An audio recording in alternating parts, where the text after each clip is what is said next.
Are there more questions, or we got one? We got another question coming straight out of New York. Girl that was videotaping in the green room earlier. What's happening? Man, I'm sorry I'm on some like geeked out type of stuff right now. That's good. This question's for Danzo.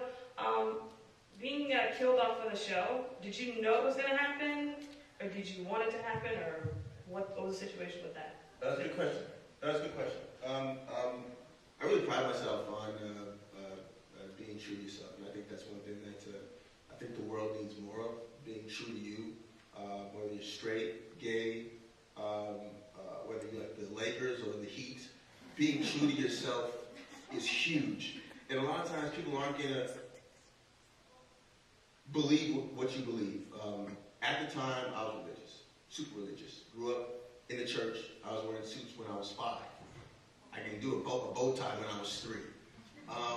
And at that time, my beliefs, the show went against what I believed. And I'm a firm believer of being true to who you are, no matter what the outcome is. A year later, my beliefs changed. And with the same boldness that I believed in, I was like, hey, look, this is what I believe now.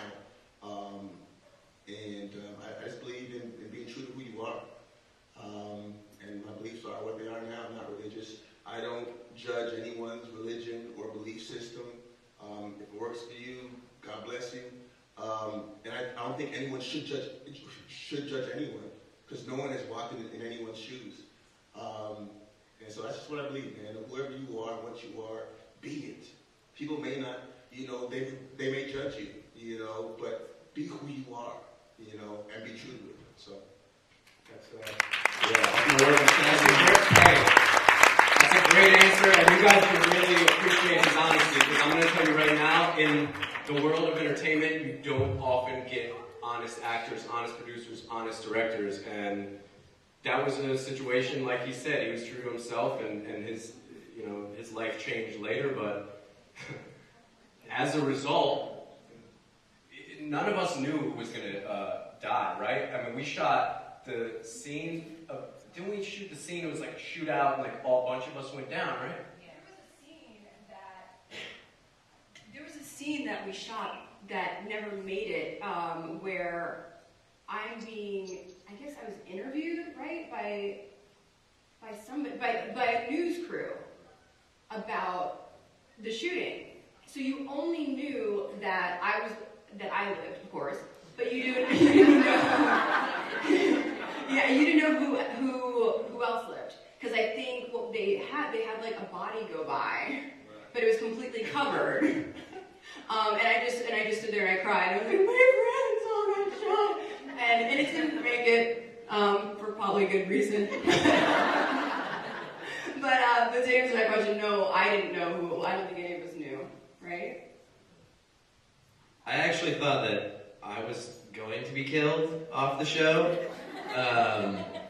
When I first started in the first season, they were like, yeah, by the way, you go to war in season 3 and you die. So be ready for that. I was like, okay, cool, I got a limited run on this show. Great. I can attack it like that. But no, it turned out great, and then Danzo took the bullet for me. That was great. That was great. Not to change the subject, but I guess we have kind of an important person here. Hi, Tom Lynch. Can you hear me? Hold on, let me figure this out. Is there a volume? Wait. Ladies and gentlemen, Tom Lynch. Where are you, Tommy? I just, for some reason, feel like you're in Hawaii.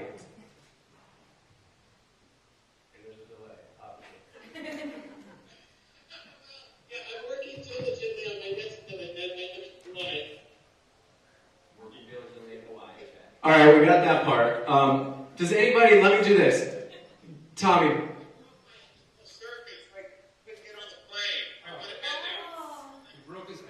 He broke his ankle surfing.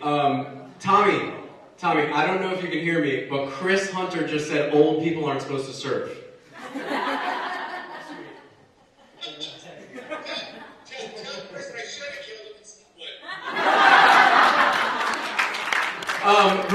Tommy, we're not going to keep you too long. I'm just going to see if anybody has any questions for you before we lose you. I want you to get on a couch as soon as possible and elevate that ankle and then write us all another show. Okay? So I'm going to see if these guys have any questions for you. Anything for Tommy Lynch before we lose him quickly? I feel like it'll take him 10 minutes after you ask the question to actually. Okay. I guess I just want to know, what was it that made you decide that this was a show that needed to be on the air at a time when maybe a lot of people thought it shouldn't be? Okay, I have no idea if you heard that. Okay, great, hold on. Yeah, go ahead. Okay, I did the show because my best friend told me that his 15-year-old son, who I'd known since he was a baby, he said he was gay. And I asked my friend, well, what did you say? And my friend said to his son, how do you know you're gay? And he said, Dad, how do you know you're straight? And when I heard that, I just went, I have to make this show. Like, I never heard that question. No one ever asked me if I was straight. So it was, that was the impetus for it to go off and do it. There you go. Anything else for Tommy? Obviously, I think his ankle's swelling and he needs to. Anybody else? Yes, we do. We have another one. I'm gonna run over here. My jeans are so tight. Yeah, they might be women's jeans. I'm gonna say that now. They might be women's. Look at Austin judging me right now. He's like, damn. All right, go ahead. I wanted to ask this to Tom and everyone. Did it hurt you guys when you guys had to end the show?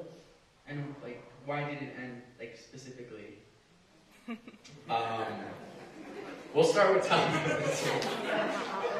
Tommy, I don't know if you heard that. She said, was it difficult when the show ended, and what specifically caused the show to come to an end? I'll let you elaborate.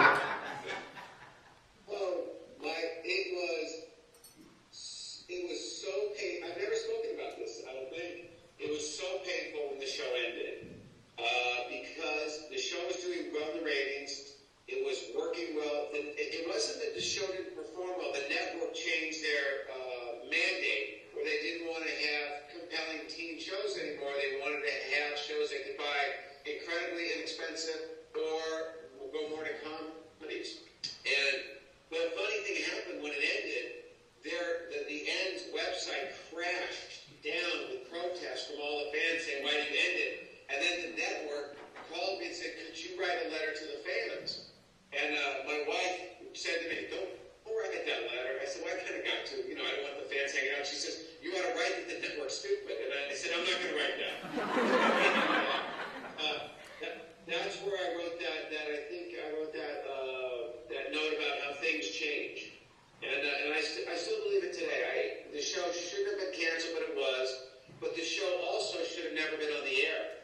That show, when it first started, I wrote that pilot on spec.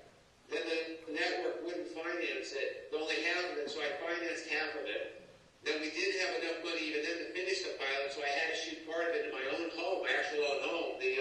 The scene of Ashley and Spencer in bed for the first time, we were touching each other's hands. That was actually shot in my bed, in my home. And there was all kinds of stuff we couldn't do.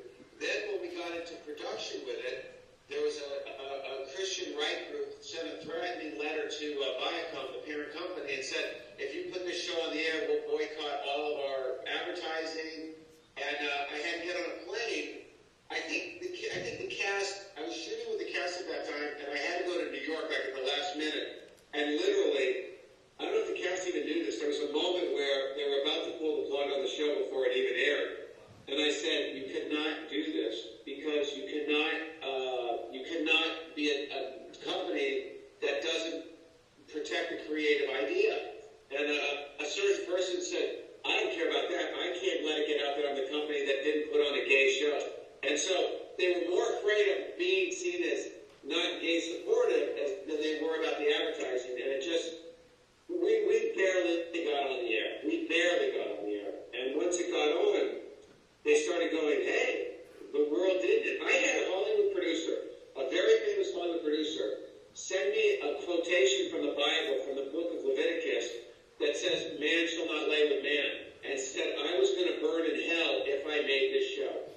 Now, that made me laugh, because I'm all good with God. He likes me, I like him. We're all solid. And this show suffered, it had a series of events that could have stopped it, but for some reason, it went going. And I believe to this day, I believe in my heart, 100%, the reason the show was on the air was because of the cast that you're looking at. That cast, they were all young actors at the time doing their first or second gig, or some of them was their first series. They embraced the material, they honored the material, and they in no way played it, they didn't play it too cool, they played it very real.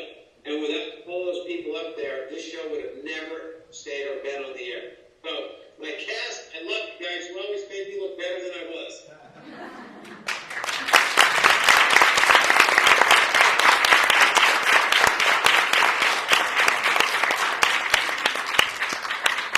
Can you see, guys?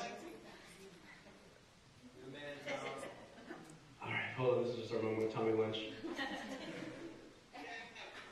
Yeah, I can feel your excitement, Tommy.